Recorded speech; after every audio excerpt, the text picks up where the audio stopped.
Hello everyone, I hope you are good. I hope you are doing very well. Welcome to this class, welcome to this session. आपका एक class में स्वागत है जिसमें हम discuss करने जा रहे हैं हमारा सॉल्यूशन चैप्टर का पार्ट 2।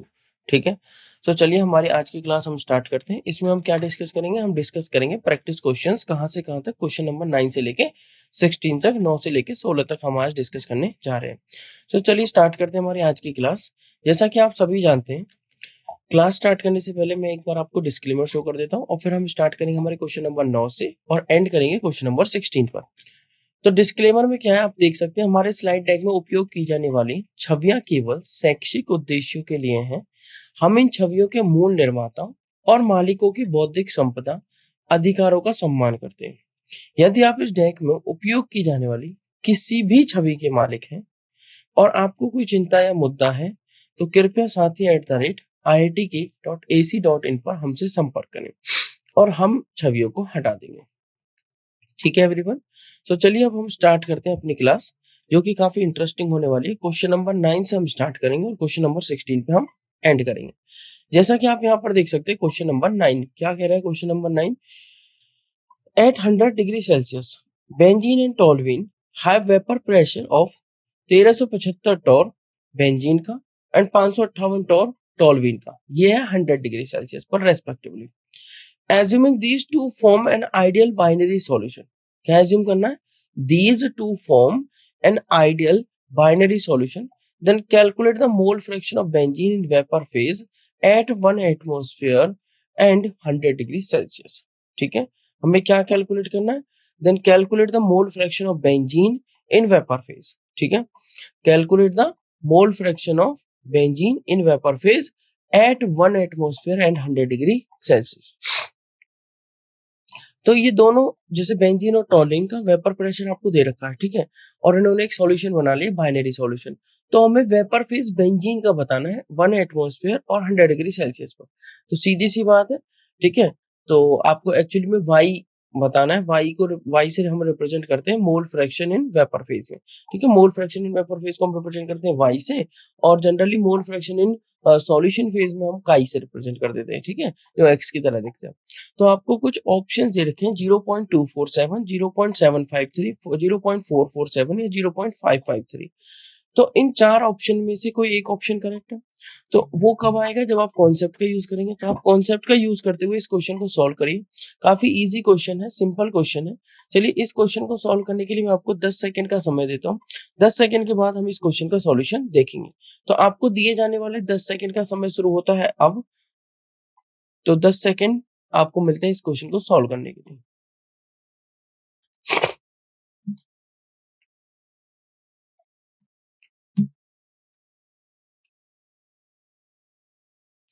तो जैसा कि आप यहाँ पर देख सकते हैं, मैंने आपको दिए थे 10 सेकंड इस क्वेश्चन को सॉल्व करने के लिए। तो आपको दिए गए 10 सेकंड का समय होता है समाप्त। अब हम मूव करेंगे इस क्वेश्चन के सॉल्यूशन की तरफ। आपने यहाँ पर देखा कि करेक्ट आंसर आएगा ऑप्शन सी। मान लेते हैं कि chi one with the mole fraction of benzene in solution and 1 minus chi one with the mole fraction of toluene. भाई बेंजीन का मोल फ्रैक्शन मान लिया काई 1, और 1 माइनस काई 1 क्या होगा? क्योंकि मोल फ्रैक्शन इक्वल टू क्या होता है हमेशा? 1। तो काई 1 प्लस काई 2 क्या हो जाएगा? Equal to 1। तो काई 2 क्या हो गया? 1 माइनस काई 1। तो 1 माइनस काई 1 किसका मोल फ्रैक्शन हो गया? टोल्यूइन का। अप्लाइंग राउल्ट्स लॉ क्या कहता है कि पीटी इज इक्वल टू, जो टोटल प्रेशर है वो किसके इक्वल होगा? P1 not x1 plus P2 not x2 या काई 2। ठीक है, मोल फ्रैक्शन है। ठीक है, तो P1 नॉट काई 1 और P2 नॉट काई 2 की जगह हमने क्या रख दिया? 1 माइनस काई 1। पीटी हमें दे रखा है कितना? 760 टॉर। वही 1 एटमोस्फेयर का मतलब 760 टॉर। ठीक है, ये तो हो गया टोटल प्रेशर। ठीक है, उसके बाद आप क्या लिखेंगे? काई 1। P1 नॉट क्या होगा? P1 नॉट हमें दे रखा 1375 टॉर। 1 माइनस काई 1 मतलब इंटू में 558। 558 क्या है आपका? P2 नॉट, ये रख दिया। उसके बाद काई 1 की वैल्यू यहाँ से निकाल ली। जब आप यहाँ से 1375 काई 1 हो गया, यहाँ से आएगा 558 माइनस 558 काई 1। ठीक है, तो काई 1 क्या हो गया? 760 माइनस 558 डिवाइडेड बाई 1375 माइनस 558। जब आप इसे सॉल्व करेंगे तो आपका आंसर आ जाएगा 0.247 टॉर। कितना आ जाएगा? 0.247 टॉर। तो mole fraction of benzene in vapour phase at 1 atmosphere, 1 atmosphere पे बात कर रही है, और 1 एटमॉस्फेयर पे जो बात होती है वो 760 टॉर के इक्वल होता है। 1 एटमॉस्फेयर का मतलब 760 टॉर। ठीक है, तो यहाँ पर क्या हुआ, मोल fraction of benzene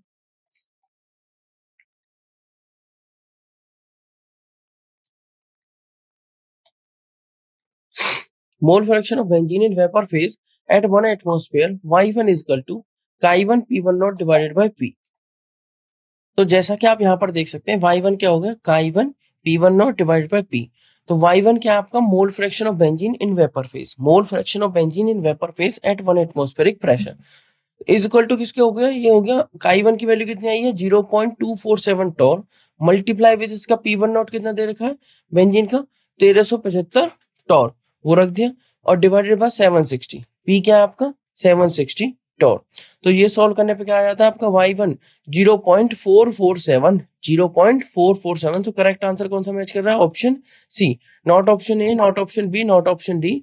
the correct answer for question number 9, जिसके लिए मैंने आपको 10 सेकंड भी दिए थे सॉल्व करने के लिए, उसका आंसर है ऑप्शन सी 0.447। तो आपको दिए गए 10 सेकंड्स हो गए थे समाप्त। उसके बाद मैंने आपको सॉल्यूशन दिखा दिया, जिसमें आपने देखा कि सिंपल सा फॉर्मूला हमने यूज करके और इस क्वेश्चन को सॉल्व कर दिया है। अब हम मूव करेंगे हमारे नेक्स्ट क्वेश्चन, क्वेश्चन नंबर 10 की तरफ। क्वेश्चन नंबर 9 का आंसर आया है option C. Question number 10, question number 10 कह रहा है an aqua solution of 2%, aqua solution of 2% weight by wait.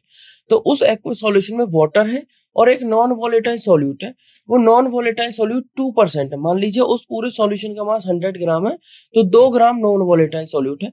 Exert A pressure of 1.004 बार, ठीक है, at the boiling point of the solvent.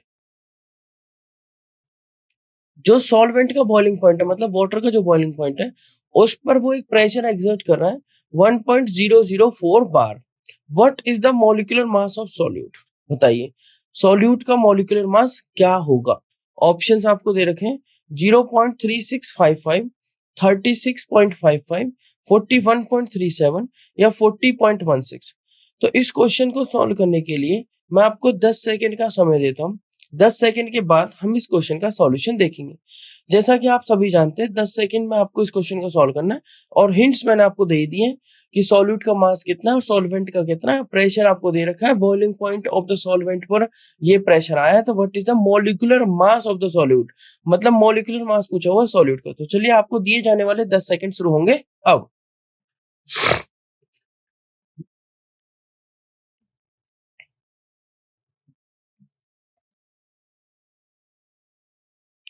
तो यहाँ पर आपको दिए गए 10 सेकंड का समय होता है समाप्त। अब हम मूव करेंगे इस क्वेश्चन के सॉल्यूशन की तरफ।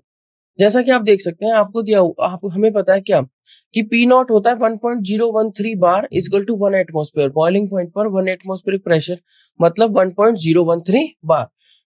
और आपको डब्ल्यू दे रखा है सॉल्वेंट का, क्या दे रखा है 100 माइनस, सॉरी आपको दे रखा है 2 ग्राम नॉन वोलेटाइल सॉल्यूट, मतलब गिवन मास सॉल्यूट का है 2 ग्राम, तो गिवन मास सॉल्वेंट का हो जाएगा 100 minus 2 is equal to 98 gram. Raoult's law कहता है P naught minus P one divided by P naught, P naught minus P one divided by P naught is equal to क्या हो जाएगा W solute, या फिर आप इसको ऐसे बोल सकते हो P one naught minus P one divided by P one naught is equal to W solute divided by M solute multiply with M solvent divided by W solvent।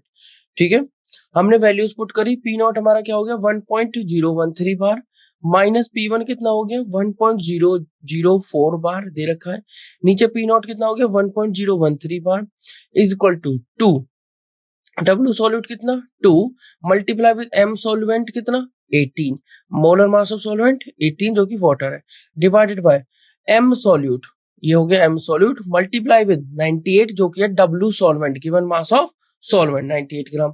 ठीक है, तो 2 into 18 divided by M solute multiply with 98। जब आप इसे solve करेंगे तो ये आ जाएगा 41.37। आपने क्या किया, सारी वैल्यूज को पुट किया 1.013 minus 1.004 divided by 1.013 is equal to में आ गया W solute 2 M solvent 18 divided by M solute multiply with W solvent 98। जब इसे सॉल्व किया तो ये आ गया आपका 41.37। तो M solute molecular mass of solid पूछा हुआ था, ठीक है, वो कितना आ गया आपका 41.37 ग्राम पर मोल। तो मोलर मास ऑफ सॉलिड क्या हो गया आपका 41.37 ग्राम पर मोल, मतलब करेक्ट आंसर आपको मैच कर रहा है ऑप्शन सी, मतलब 41.37 gram per mole, not option A B and D. और मॉलिक्यूलर मास को आप सिंपल यू में बोल सकते हो या फिर एएम में बोल सकते हो, 41.37 यू या फिर 41.37 एएमयू। ठीक है एवरीवन, ये हो गया क्वेश्चन नंबर 10। अब हम मूव करेंगे हमारे नेक्स्ट क्वेश्चन। तो क्वेश्चन नंबर 9 का आंसर भी क्या था, सी, और क्वेश्चन नंबर 10 का आंसर भी क्या है, सी। अब हम मूव कर रहे हैं हमारे नेक्स्ट क्वेश्चन, क्वेश्चन नंबर 11 की तरफ। जैसा कि आप यहाँ पर देख सकते हैं, क्या कह रहा है क्वेश्चन नंबर 11। क्वेश्चन 11 कह रहा है कि vapour pressure of pure benzene का वेपर प्रेशर दे दिया 119 torr and that of toluene is 37 torr at the same temperature पर mole fraction of toluene in vapour phase which is in equilibrium with a solution of benzene and toluene having a mole fraction of 0.50। ठीक है, तो कह रहा है कि which is in equilibrium with a solution of benzene and toluene, उस solution के अंदर benzene and toluene है जिनका मोल फ्रैक्शन कितना 0.50, having a mole fraction of 0.50 will be। तो ऑप्शंस आपको कुछ दे रखे हैं 0.137, 0.237, 0.435, 0.205। ठीक है, इन चार ऑप्शंस में से आपको कोई एक ऑप्शन चूज करना है जो कि करेक्ट ऑप्शन होगा, और फिर इसको सॉल्व करने के लिए मैं आपको 10 सेकंड का समय देता हूँ। 10 सेकंड के बाद हम इस क्वेश्चन का सॉल्यूशन देखेंगे। तो आपको दिए जाने वाले 10 सेकंड का समय शुरू होगा अब। मैं फिर से बता देता हूँ कि वेपर प्रेशर आपको प्योर बेंजीन का दे रखा, टॉल्यूइन का दे रखा, सेम टेम्परेचर पे। मोल फ्रैक्शन के रिलेटेड कुछ बातें लिखी हुई है, तो इनकी हेल्प से आप इस क्वेश्चन का सॉल्यूशन कर सकते हैं, जिसमें आपसे पूछा हुआ है कि मोल fraction of toluene in vapour phase बता दीजिए। ठीक है, इजी है। चलिए, तो आपको दिए जाने वाले 10 सेकंड शुरू होते हैं अब।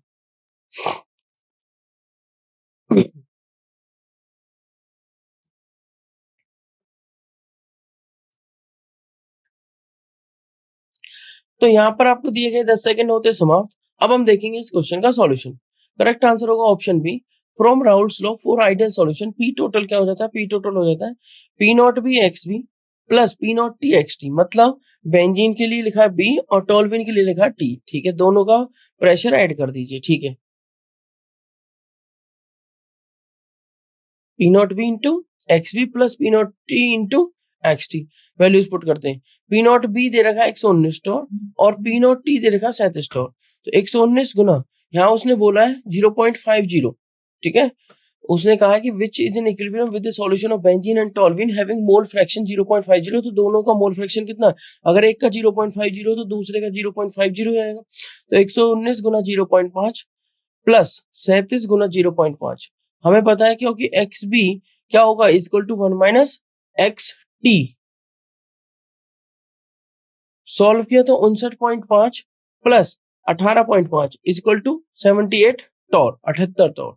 तो मोल फ्रैक्शन ऑफ टॉल्यूइन बताना है वेपर फेज में, तो काई टी एट वेपर फेज, या फिर आप इसको वाई की फॉर्म में भी लिख सकते हो, पर अभी हमने लिखा है काई टी का मतलब मोल फ्रैक्शन ऑफ टॉल्यूइन। ये होगा मोल fraction of toluene in vapour phase, जिसका फॉर्मूला हो जाएगा पी नॉट टी, मतलब जो प्रेशर है टॉल्यूइन का, ठीक है, प्योर टॉल्यूइन का मल्टीप्लाई विद काई टी डिवाइडेड बाय टोटल, वो कितना है।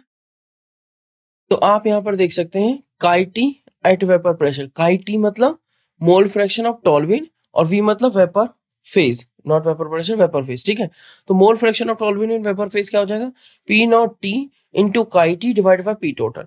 पी नॉट टी इंटू काई टी जब हम करेंगे तो कितना आ जाएगा 18.5। यहाँ पे पी नॉट टी कितना है आपका, पी नॉट टी है आपका, आप यहाँ पर देख सकते हैं 37 और प्लस काई टी कितना 0.5, इसको मल्टीप्लाई करने पर कितना आया था 18.5, वही वैल्यू मैंने यहाँ पे डायरेक्ट पुट कर दी है।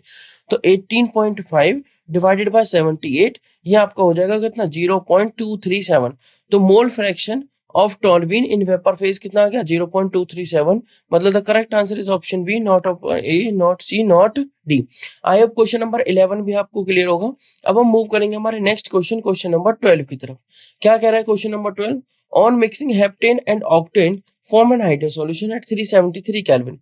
The vapor pressures of the two liquid components, heptane and octane, are 105 kilopascal and 45 kilopascal. ठीक है, respectively. Vapor pressure of the solution obtained by mixing 25 gram heptane and 35 gram of octane will be, ये पूछा हुआ है कि जब हम 25 ग्राम heptane and 35 gram octane को मिक्स करेंगे, जिसमें मोलर मास ऑफ हेप्टेन भी दे रखा है 100 ग्राम पर मोल और मोलर मास ऑफ ऑक्टेन भी दे रखा है 114 ग्राम पर मोल।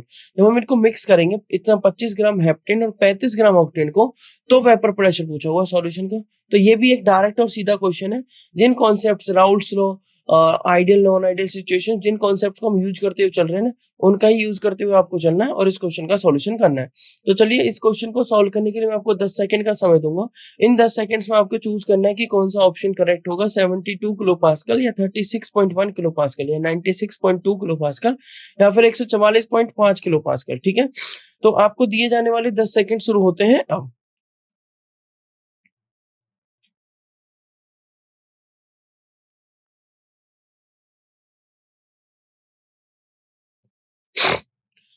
तो यहाँ पर आपको दिए गए 10 सेकंड होते समाप्त। अब इन 10 सेकंड्स के बाद, जैसा कि मैंने आपको कहा था, मैं आपको सॉल्यूशन दिखाऊंगा।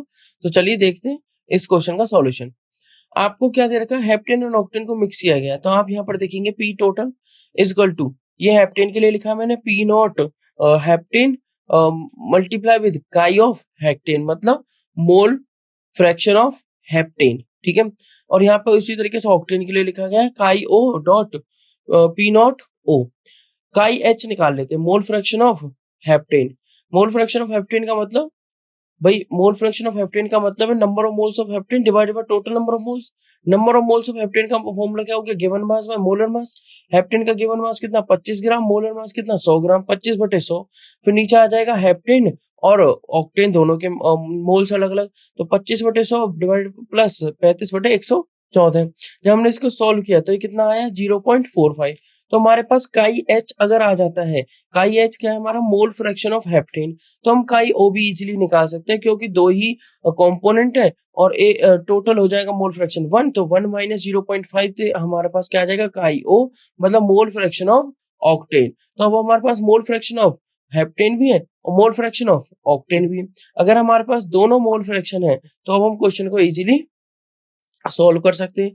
हम वैल्यूज पुट करेंगे इस फॉर्मूले में कि P T is equal to chi H कितना आ गया आपका 0.45 multiply with P naught H जो कि कितना दे रखा है 105 किलो पास्कल। ठीक है, प्लस ये कितना आ गया काई ओ 0.55 और multiply with 45 kilo pascal. Put कर दी, वैल्यू आ गई 72 किलो पास्कल। कितनी आ गई, 72 किलो पास्कल। तो कह रहा है vapour pressure of the solution, तो दोनों का प्रेशर बताना था, टोटल प्रेशर। तो vapour pressure of the solution क्या हो गया आपका, 72 किलो पास्कल।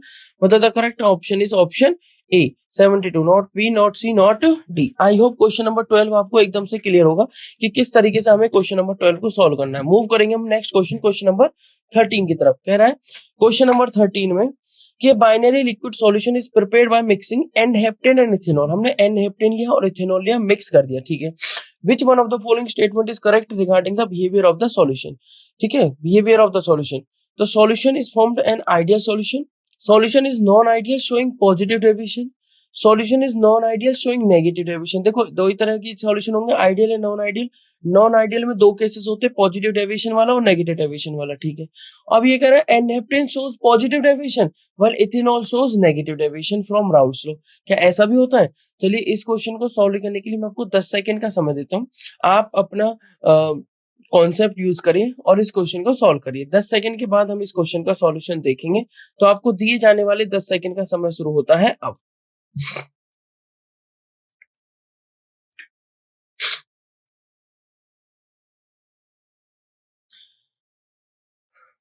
तो यहाँ पर आपको दिए गए 10 सेकंड का समय होता है समाप्त। अब हम मूव करेंगे इस क्वेश्चन के सॉल्यूशन की तरफ। जैसा कि आप यहाँ पर देख सकते हैं, करेक्ट आंसर होगा ऑप्शन बी, मतलब n heptane and ethanol forms non ideal solution. ठीक है, एन हेप्टेन एक तरह से नॉन पोलर हो गया और ये polar. As a result n heptane ethanol molecule, as a result n heptane ethanol molecular interaction is very poor. अब दोनों के बीच में कोई खास इंटरेक्शन नहीं है, बहुत पुअर इंटरेक्शन है, जिस वजह से क्या होगा, एन हेप्टेन अपने आप में खुश था, इथेनॉल इथेनॉल के मॉलिक्यूल अपने आप में खुश थे, दोनों को कर दिया मिक्स। अब दोनों बहुत ज्यादा खुश नहीं है और जो इनके बीच में मॉलिक्यूलर इंटरेक्शन है वो पुअर है। तो मान लीजिए पहले एन हेप्टेन को जो वेपर्स बन रहे थे वो कुछ वेपर्स बन रहे थे, मान लीजिए उसी तरीके से इथेनॉल के कुछ वेपर्स बन रहे थे, बट अब दोनों के बीच में इंटरेक्शंस हो गए पुअर, मॉलिक्यूलर इंटरेक्शन पुअर। तो जब हम नीचे से हीट करेंगे तो जो वेपर्स बनेंगे वो स्पीड से बनेंगे क्योंकि इंटरेक्शन पुअर है, ज्यादा मेहनत नहीं करनी पड़ रही। तो होगा क्या, होगा तो नॉन आइडियल सॉल्यूशन, क्योंकि टोटल प्रेशर दोनों के प्रेशर के इक्वल नहीं है, या फिर आप ये कह सकते हैं कि जो फाइनल इंटरेक्शन है, मतलब जो ए बी टाइप की इंटरेक्शन है, वो ए या बी बी इंटरेक्शन से कैसी है, वीक है। अगर ऐसा है तो ज्यादा वेपर्स बनेंगे। तो क्या लिख रहे हैं कि as a result n heptane ethanol molecular interaction is very poor in comparison to ethanol ethanol interaction, या फिर n-heptane interaction, so the resulting solution gives positive deviation. तो ज्यादा वेपर्स बनेंगे तो कौन सी डेविएशन आएगी, पॉजिटिव डेविएशन। ज्यादा वेपर्स बनेंगे, वेपर प्रेशर बढ़ जाएगा और डेविएशन कौन से शो करेगा, positive deviation from Raoult's law. अगर कम वेपर्स बनते, मतलब ए बी इंटरेक्शन स्ट्रॉन्ग होती ए इंटरेक्शन और बी बी इंटरेक्शन से, तो आपके कौन से बनते बताइए, तो आपकी बनती नेगेटिव डेविएशन। ठीक है, सो the resulting solution gives positive deviation from Raoult's law, और उस केस में हो जाती है नेगेटिव डेविएशन जब वेपर प्रेशर कम होता है, मतलब वेपर्स कम बनते। ठीक है, वेपर्स कम बनते। ठीक है, तो इसका करेक्ट आंसर हो जाएगा option B, the solution is non ideal and showing positive deviation from Raoult's law. ठीक है, मतलब इसके केस में क्या होगा, इसके केस में आपका पी टोटल इक्वल टू नहीं रहेगा पी नॉट ए एक्स ए या फिर काई ए प्लस पी नॉट बी काई बी। ठीक है, तो ये कैसी डेविएशन शो कर रहा है, पॉजिटिव डेविएशन, क्योंकि ज्यादा से ज्यादा वेपर्स बन रहे हैं, क्योंकि ज्यादा से ज्यादा वेपर्स बनेंगे। अगर कम वेपर्स बनते तो नेगेटिव डेविएशन, ज्यादा वेपर्स बन रहे हैं तो पॉजिटिव डेविएशन। ठीक है, क्योंकि इंटरेक्शंस बाद वाली वीक है और पहले वाली स्ट्रॉन्ग है। सो करेक्ट आंसर हो जाता है option B, not option A C and D, जैसा कि मैंने आपको बता दिया है। अब हम मूव करेंगे हमारे second last question number third last question number 14 की तरफ। आई होप आपको क्वेश्चन समझ में आ रहे होंगे, इजी क्वेश्चन है। क्वेश्चन नंबर 14 में क्या कह रहा है, if two liquids A and B form minimum boiling azeotropes. आपको एजियोट्रोपिक मिक्सचर के बारे में पता है, आपको मैक्सिमम बॉइलिंग एजियोट्रॉप्स पता है, आपको मिनिमम बॉइलिंग एजियोट्रॉप्स पता है, at some specific composition, then अगर मिनिमम बॉइलिंग एजियोट्रॉप्स बन रहे हैं तो आपको सोचना है कि ए बी इंटरेक्शन स्ट्रॉन्गर रहेंगे ए बी बी से, या वेपर मतलब बाद वाली स्ट्रॉन्ग रहेंगी पहले वाली से। Vapour pressure of solution increases because more number of molecules of liquids A and B can escape from the solution. अगर ज्यादा से ज्यादा नंबर ऑफ मॉलिक्यूल्स क्या करेंगे, एस्केप करेंगे तो क्या होगा, वेपर प्रेशर बढ़ेगा। ये बात तो ठीक लिखी हुई है, बट क्या ऊपर क्वेश्चन से मैच कर रही है, vapour pressure of solution decreases because less number of molecules of only one of the liquid escape from the solution, या फिर A and B interactions are weaker than those of A और B B interaction. चलिए इस question को solve करने के लिए मैं आपको 10 सेकंड का समय देता हूँ। 10 सेकंड के बाद हम इस क्वेश्चन का सॉल्यूशन देखेंगे। तो आपको दिए जाने वाले 10 सेकंड शुरू होते हैं। बहुत सिंपल क्वेश्चन है, एजियोट्रॉप्स और मिनिमम मैक्सिमम बॉइलिंग एजियोट्रॉप्स और साथ में पॉजिटिव नेगेटिव डेविएशन का यूज करते हुए आपको इस क्वेश्चन का आंसर करना है। तो आपको दिए गए 10 सेकंड स्टार्ट होते हैं अब।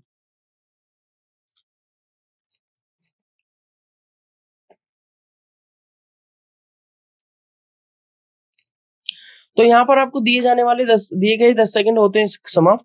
करेक्ट आंसर हो जाएगा ऑप्शन डी, क्योंकि अगर मिनिमम बॉइलिंग एजियोट्रॉप्स है तो इसका मतलब ये हुआ कि ज्यादा से ज्यादा क्या बन रहे हैं। अगर मिनिमम बॉइलिंग एजियोट्रॉप्स है तो इसका मतलब क्या हुआ, बताइए कौन सा ऑप्शन करेक्ट है, A B interaction are weaker than those of between A and B. वही मैं कहना चाह रहा था, ज्यादा से ज्यादा क्या बन रहे हैं, आपके वेपर्स बन रहे हैं। अगर ज्यादा से ज्यादा वेपर्स बनेंगे तो कौन सी डेविएशन होगी, पॉजिटिव डेविएशन। मतलब ए ज्यादा से ज्यादा जा रहे हैं ऊपर, ए बी ज्यादा से ज्यादा ऊपर जा रहे हैं ए और बी बी से। तो इसका मतलब ये हुआ कि ए बी इंटरेक्शन जो है वो वीक है, किसके कंपैरिजन में, ए और बी बी की कंपैरिजन में। अगर ए बी इंटरेक्शंस वीक हैं तो वेपर्स ज्यादा बनेंगे, वेपर प्रेशर बढ़ जाएगा और पॉजिटिव डेविएशन होगी। तो ये ध्यान रखना कि मिनिमम बॉइलिंग एजियोट्रॉप्स शो करते हैं पॉजिटिव डेविएशन और मैक्सिमम बॉइलिंग एजियोट्रॉप्स शो करते हैं नेगेटिव डेविएशन। तो in the case of minimum boiling azeotrope, the interactions between the two components A and B are indeed weaker than the interactions within the each pure component. Pure वाले से ज्यादा week है mixture के बाद, ठीक है, mixing के बाद। This leads to an overall increase in the vapor pressure. This leads to an overall increase in the vapor pressure when two liquids are mixed, resulting in a lower boiling point for the mixture compared to the individual components. ठीक है, तो क्या हो रहा है, this leads to an increase in overall pressure when two liquids are mixed, जब mix कर दिया। और अगर वेपर प्रेशर बढ़ गया तो जल्दी से वो एटमॉस्फेरिक प्रेशर के इक्वल हो जाएगा, जिस वजह से बॉइलिंग पॉइंट घट जाएगा, resulting in a lower boiling point for the mixture compare to the individual components. ठीक है एवरीवन, सो क्वेश्चन नंबर 14 का जो करेक्ट आंसर होगा वो होगा option D, not option A, not B, not C. ठीक है एवरीवन, आई होप ये आपको क्लियर होगा। अब हम मूव करेंगे हमारे आज की क्लास के सेकंड लास्ट क्वेश्चन, जो कि हमारा question number 15। An unknown compound is immiscible with water. ठीक है, It is steam distilled at 98 degrees Celsius. At 98 degrees Celsius, P and P naught H2O are respectively 737 and 707 torr. This distillate was 75% by weight of water. The molecular weight of the unknown compound will be. ठीक है, तो क्या हो रहा है? An unknown compound is immiscible with water. It is steam distilled at 98 degree Celsius. ठीक है, immiscible है वाटर में. At 90 degree Celsius P and P naught H2 are respectively. P naught दे दिया और P H2O दे दिया. Sorry, P naught H2 दे दिया and P दे दिया. The distillate was 75% by weight of the water. The molecular weight of the unknown compound will be. कितना होगा molecular weight unknown compound का? 318.15 मतलब 1.5. 300 ग्राम per मोल, 306.76 ग्राम per मोल, या फिर इनमें से कोई नहीं. तो इस क्वेश्चन को सॉल्व करने के लिए मैं आपको 10 सेकंड का समय देता हूँ. उसी तरीके से सॉल्व करना है. जो फॉर्मुलेज हम अभी तक यूज करते हैं वही फॉर्मुलेज इसमें यूज हो जाएंगे और आप इस क्वेश्चन का सॉल्यूशन कर सकते हैं. तो इस क्वेश्चन को सॉल्व करने के लिए कितने सेकंड दिए मैंने आपको? 10 सेकंड. 10 सेकंड के बाद हम इस क्वेश्चन का सॉल्यूशन देखेंगे. तो यहाँ पर आपको दिए जाने वाले 10 सेकंड शुरू होते हैं.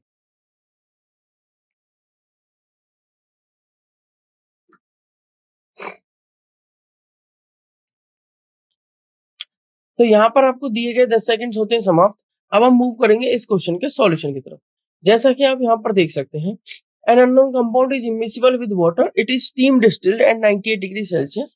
At 90 degrees Celsius, P and P naught H2 आपको दे रखे हैं 737 and 760 torr. Since unknown compound is immiscible with water, hence vapor pressure directly proportional to number of moles. अगर हमारा जो अननोन कंपाउंड है वो इमिसिबल है वाटर में, since unknown compound is immiscible with water, so vapour pressure directly proportional हो गया number of moles के. Given P total is equal to 737 torr, P not H2O is equal to 707 torr. P total क्या है? 737 टोर और P not H2 कितना है? 760 टोर. तो P nought unknown कितना हो जाएगा? पी नॉट अननोन हो जाएगा 737 माइनस 707 मतलब 30 टोर. अब आप क्या फॉर्मूला लगाएंगे? P nought unknown divided by P not H2O is equal to N unknown और N H2O, number of moles of unknown divide by number of moles of H2O. P nought unknown divided by P nought water is equal to given mass of unknown divided by molar mass of unknown multiply with molar mass of water divided by given mass of water. Value put करेंगे. P nought unknown कितना है? 30 टोर. P nought water कितना है? 760 torr is equal to W unknown कितना है? 75. ठीक है, इधर रखा 75% बाय वेट ऑफ वाटर. ठीक है, उसके बाद मोलर मास ऑफ अननोन ये लिख दिया, हमें कैलकुलेट करना है. उसके बाद आप यहाँ पर देख सकते हैं WH2O नीचे और MH2O ऊपर. WH2 कितना? Given mass. WH2 क्या है? Given mass. वो कह रहा था distillate was 75% by weight of water. The distillate was 75% by weight of water. तो अगर हमने डिस्टिलेट को 75 मान लिया तो वाटर का वेट कितना हुआ? 100 और इसके डिवाइड में क्या होना था? मॉलिक्यूलर वेट या मोलर मास ऑफ H2O जो कि ऊपर चला गया तो 18 ग्राम पर मोल ऊपर आ गया. 18 सॉल्व किया तो हमने इसका आ गया मास ऑफ अननोन कंपाउंड कितना आ गया? 318.15 ग्राम पर मोल. कितना आ गया मास ऑफ अननोन? ये है हमारा molar mass of unknown compound 318.15 gram per मोल. 15 ना बोल के हम क्या बोलेंगे? 1.5. तो करेक्ट आंसर कौन सा मैच कर रहा है? Option A, not B, not C, not D. तो क्वेश्चन नंबर 15 का क्या आंसर हुआ आपका? Option A. आई होप ये क्वेश्चन आपको क्लियर होगा किस तरीके से सॉल्व करना है. अब हम मूव करेंगे हमारे नेक्स्ट क्वेश्चन, क्वेश्चन नंबर 16 की तरफ. क्वेश्चन नंबर 15 का आंसर मैच कर रहा है करेक्ट ऑप्शन ए. 16 क्या कह रहा है? The relative lowering of vapor pressure of an aqueous solution containing a non-volatile solute is 0.0125. The molality of the solution is. तो इस क्वेश्चन को सॉल्व करने के लिए मैं आपको 10 सेकंड का समय देता हूँ. ये हमारे आज की क्लास का लास्ट क्वेश्चन है. ये भी बहुत इजी क्वेश्चन है. तो 0.69 मोलर, 0.50 मोलर, 0.80 मोलर, या 0.40 मोलर. तो ये भी डायरेक्ट फॉर्मूला यूज करके आप इस क्वेश्चन को सॉल्व कर सकते हैं. RLVP का यहाँ पे यूज हुआ है जिसका मतलब है ये हमारी क्वालिटेटिव प्रॉपर्टी है जो कि नंबर ऑफ पार्टिकल्स पे डिपेंड करती है, नेचर पर डिपेंड नहीं करती. और इसका बड़ा यूज है. साथ में आपको रिलेटिव लोअरिंग वेपर प्रेशर, ये RLVP वाला फॉर्मूला यहाँ पर यूज करना है. ठीक है, मोलैलिटी के साथ रिलेट करते हुए. तो चलिए इस क्वेश्चन को सॉल्व करने के लिए आपको 10 सेकंड का समय देता हूँ. आपको दिए जाने वाले 10 सेकंड शुरू होंगे. अब 10 सेकंड के बाद हम इस क्वेश्चन का सॉल्यूशन देखेंगे.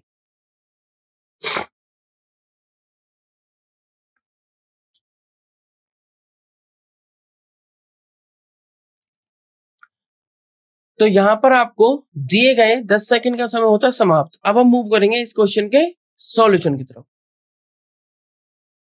सॉल्यूशन क्या कह रहा है, एक फॉर्मूला होता है relative lowering in vapour pressure, क्या हो गया P naught minus P one divide by P naught, या फिर आप हो सकते हो P one naught minus P one divide by P one naught is equal to chi two. ये हो गया हमारा small m m one, small m क्या मोलिलिटी, कैपिटल एम वन क्या है molar mass, 1000 plus m m one, ठीक है 1000 plus m m one, तो एम क्या मोलिलिटी इंटू एम वन क्या मोलर मास। तो आप यहाँ पर देख सकते हैं फोर डाइल्यूट सॉल्यूशन, उसने बोला है एक्वस सॉल्यूशन है, ठीक है, तो फॉर डाइल्यूट सॉल्यूशन 1000 बहुत ज्यादा बड़ा हो जाता है एम एम वन से, तो उसकी वैल्यू को हटा देंगे, तो P naught minus P one divide by P naught is equal to small m into capital M divide by 1000। अब हमने वैल्यू रखी कि इसकी relative lowering in vapour pressure की कितनी है 0.0125 एम इंटू 18 डिवाइड बाई 1000। जब हमने एम को सॉल्व किया तो उसका करेक्ट आंसर आया 0.69 मोलर, 0.69 मोलर किसको सॉल्व करने पे 0.0125 मल्टीप्लाई विद 1000 डिवाइड बाय 18। जब हमने सॉल्व किया तो कितना आंसर आया 0.69 मोलर, ठीक है एवरीवन। तो इस तरीके से हम इस क्वेश्चन को कर सकते हैं। तो करेक्ट आंसर कौन सा मैच कर रहा है इस क्वेश्चन का, option A. I hope this question is clear, not option B, not C, not D. So ये 9 से लेके जो 16 तक हमने आज क्वेश्चन डिस्कस किया, आई होप सारे क्वेश्चन आप सभी को क्लियर होंगे, ठीक है एवरीवन।